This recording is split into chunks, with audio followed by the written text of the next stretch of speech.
Well, my results have come in for my ABRSM Grade 3 piano performance exam. I'll give them in a moment. I'm going to go through the comments they gave me for each piece, the feedback, along with some of my own observations, and I hope you find them useful if you're going to do a performance exam. I decided to do my exams because I'd never done any music exams at school, and it's kind of, for me, it's a nice indicator of progress. It was really odd that when I spoke to my piano teacher and asked him how many adults had sat exams, any of his adult students, and none of them had bothered to do exams, which kind of made me want to do them more.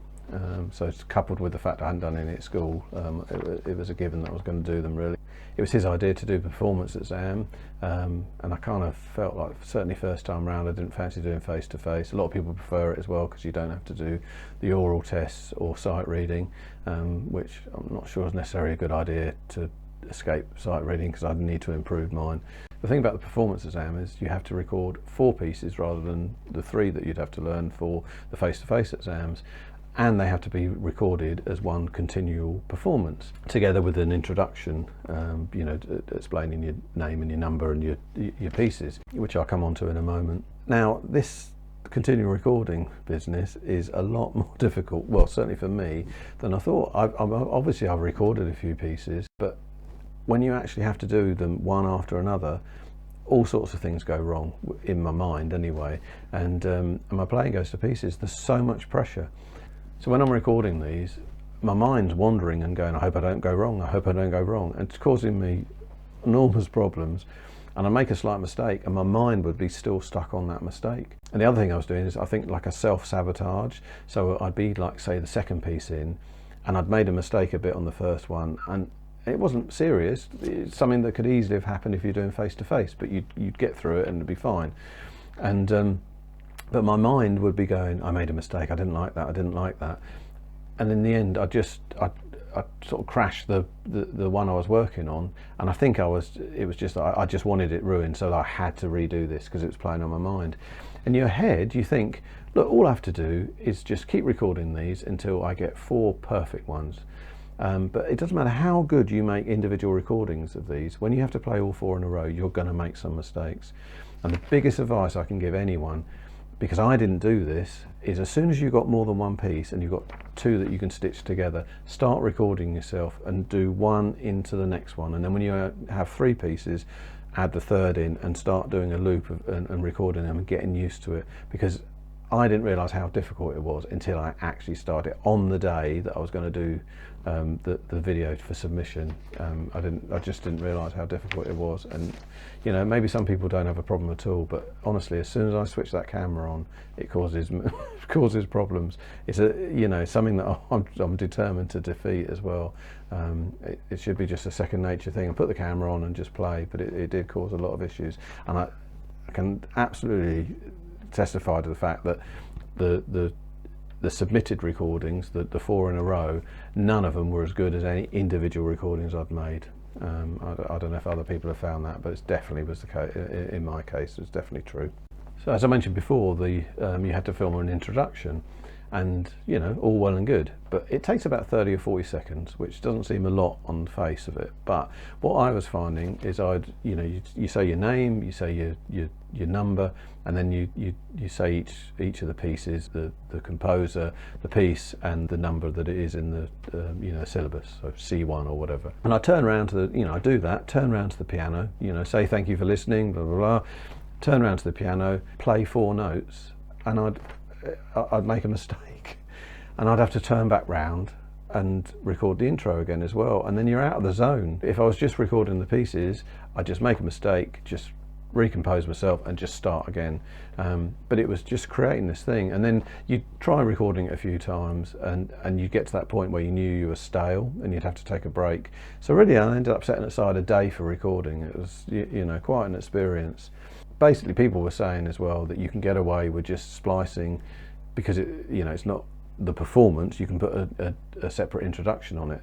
Now, this is what they've got to say about it, and to me it feels more of a loophole than it does actually, that it's just fine that you do it. So here's what they say. We recommend that you re-record the video in full if any introduction is missing, such as showing the music for the 4th piece, the program form, or the candidate photo ID. If this is not possible, we will allow a small edit to the introduction section of the video only to add the missing information. We do not allow any edits at all to the performance section of the video.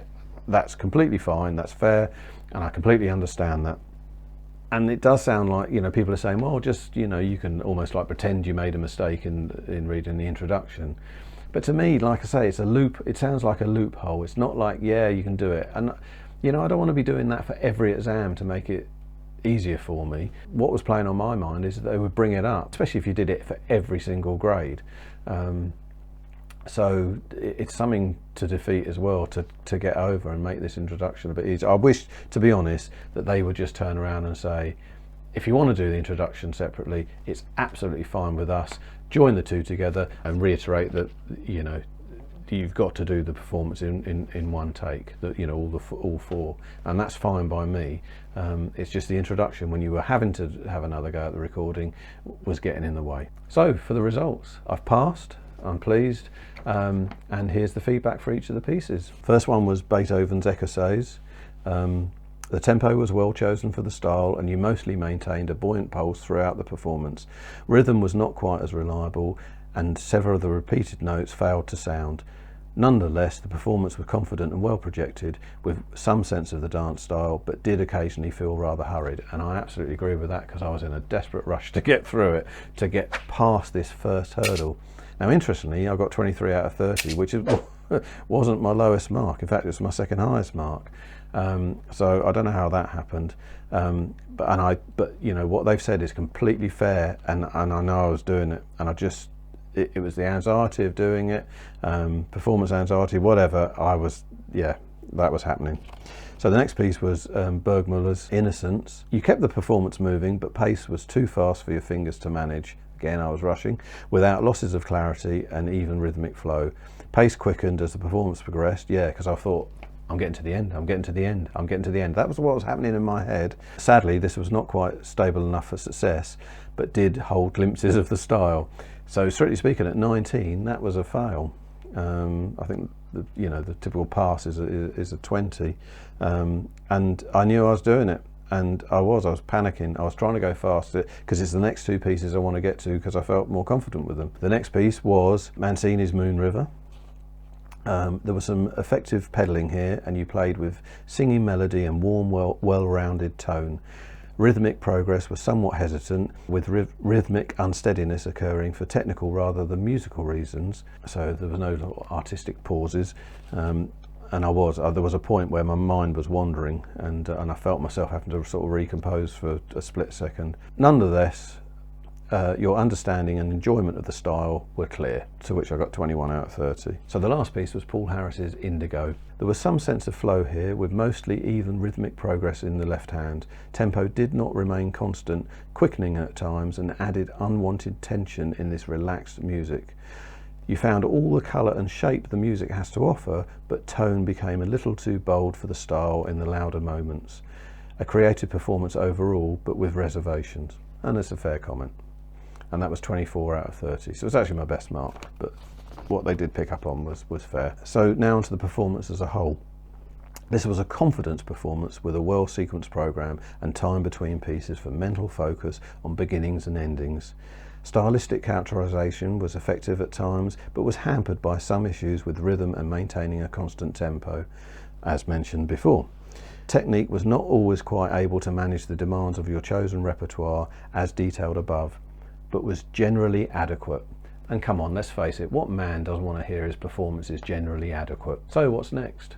Well, I've started my first grade 1 piece, just.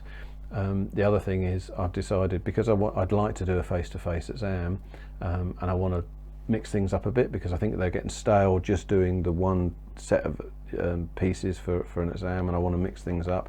I've decided that I'm going to go for the ABRSM jazz exams. I'm starting at grade 1, and it's definitely a notch or so above the traditional grade 1. for sure, because there's improvisation right from the beginning, but it's an interesting syllabus. I've started doing it now. It's fun, and I look forward to actually doing that exam. I think there's one coming up in a few months. There's only 3 sets of exams per year, and there's limited exam centres as well, so I'm going to have to actually travel a bit to visit one. But I want to come out of my comfort zone slightly. I want to do the face-to-face. Another reason for doing the JAS exams is that if I do manage to get through and want to do my grade 6, traditional grade 6, you have to have grade 5 theory, which is fine. I'd study and take that if I had to, but also you can go via getting the JAS grade 5. So I'm going to do that anyway, and if I can go that route, it might be an interesting way of doing it and getting all 5 JAS exams. So we'll see though. Let's get through the first one. Anyway, thanks for watching and following my progress. If you want to see how it all started, then you can watch this video here.